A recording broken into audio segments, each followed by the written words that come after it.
ഈ കാണുന്നത് ഒരു ഇക്കോളജിക്കൽ ഫാമിങ്ങിൻ്റെ മൈക്രോ മോഡലാണ്. അതായത് അപ്പുറത്തൊരു കുളം കുഴിച്ച മണ്ണെടുത്തിട്ട് ഒരു കുന്നുണ്ടാക്കി. ആ കുന്ന് വെച്ചിരിക്കുന്നത് തെക്ക് പടിഞ്ഞാറേ മൂലക്കാണ്. അതായത് വിൻഡിനെ തടുക്കാൻ മരങ്ങൾക്ക് മാത്രമാവില്ല, ഒരു മണ്ണിൽ തന്നെ തട്ടണം. അപ്പോൾ ഒരു റേസ്ഡ് പോർഷൻ വേണം. അതായത് പ്രകൃതിയുടെ സ്വാഭാവിക ലാൻഡ്സ്കേപ്പ് എന്ന് പറയുന്നത് കുന്നും താഴ്വാരമാണ്. അപ്പോൾ പ്ലെയിൻ ലാൻഡ്സിൽ നമ്മൾ ആ ലാൻഡ്സ്കേപ്പ് ഉണ്ടാക്കിയേ പറ്റൂ. അതിന് കുളം കുഴിച്ച മണ്ണ് തന്നെ മതി. അതുകൊണ്ട് ഒരു കുന്നുണ്ടാക്കിയിട്ട് ആ കുന്നേൽ മരം കൂടി പിടിക്കണം. അങ്ങനെയാണ് ഇത് ചെയ്തിരിക്കുക.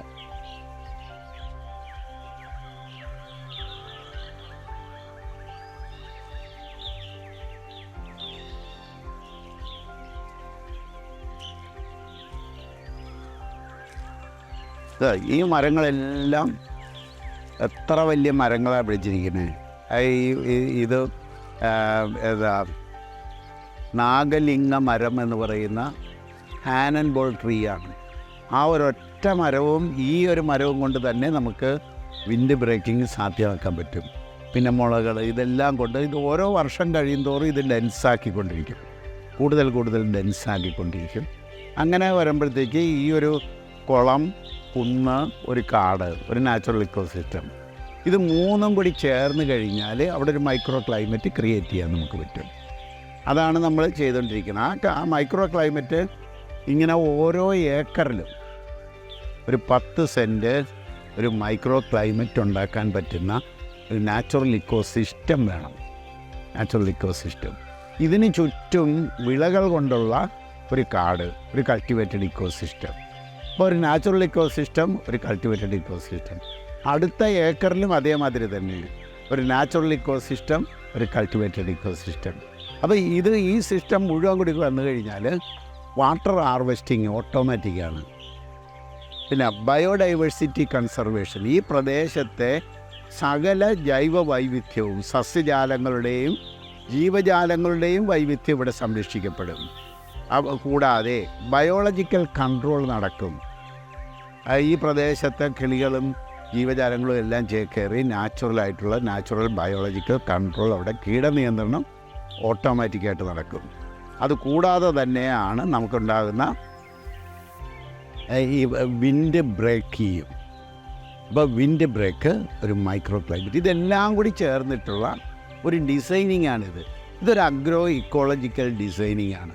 അതിൻ്റെ ഒരു മൈക്രോ മോഡൽ ഡെവലപ്പ് ചെയ്ത് കഴിഞ്ഞു.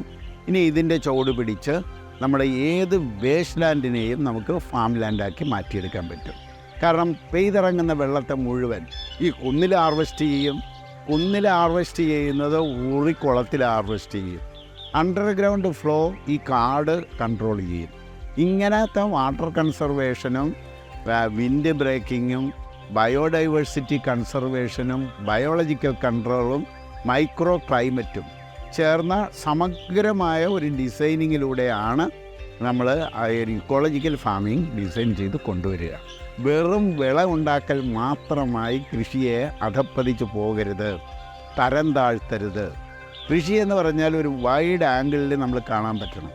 വിളവുണ്ടാക്കൽ ഒരു ഘടകം മാത്രമാണ് വിളവ്. എന്നാൽ കാലാവസ്ഥ ഇല്ലെങ്കിൽ കൃഷിയില്ല. കൃത്രിമമായ ഗ്രീൻ ഹൗസുകളിൽ വേണമെങ്കിൽ നമുക്ക് ഉൽപ്പാദിപ്പിക്കാം.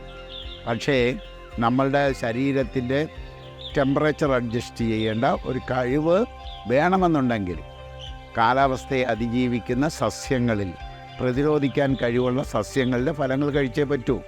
അപ്പോൾ ഇതെല്ലാം കൂടി കണക്കാക്കി വേണം നമ്മൾ കൃഷിയെ കാണാനായിട്ട്. അതായത് വെറും ഒരു ഭക്ഷണം ഉൽപ്പാദിപ്പിക്കുന്ന പദ്ധതിയായി ഇന്ന് ആധുനിക കൃഷിശാസ്ത്രം അത് മാത്രമാണ് ചെയ്യുന്നത്. വേറെ ഏത് കൃഷിയാണെങ്കിലും അതാണ് ചെയ്യുന്നത്. അത് പോരാ. കൃഷിയിലൂടെയാണ് നമുക്ക് ഒരു നിലനിൽപ്പ് തന്നെ ഉണ്ടാവേണ്ടത്. കൃഷിയിൽ വഴിതെറ്റി, അവിടെയാണ് മനുഷ്യന് വഴിതെറ്റിയത്. മനുഷ്യനെ നേരായ പാതയിൽ കൊണ്ടുവരാൻ നേരായ ഒരു കൃഷി ഡിസൈൻ ചെയ്ത് നടപ്പിലാക്കുക എന്നുള്ളതാണ് സൊല്യൂഷൻ.